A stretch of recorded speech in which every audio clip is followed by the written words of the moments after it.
This is strong magnetic polish machine. When we use this machine, we need to connect the power line firstly.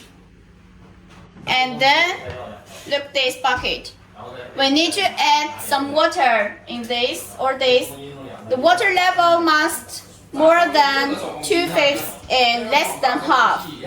After that, we need to pour these magnetic needles in it. To cover the bottom is okay. And the third step, we need to put some polish powder like this. After that, open this power switch. The light on. When the green light is on, it means it is rotating forward, and when the yellow light is on, it means it is rotating reversely. After the machine is started, it will rotate forward for 15 minutes and then automatically reverse for 15 minutes. This one is start button and this one is stop button. Look here, we can set the time of here. We can set the time in here.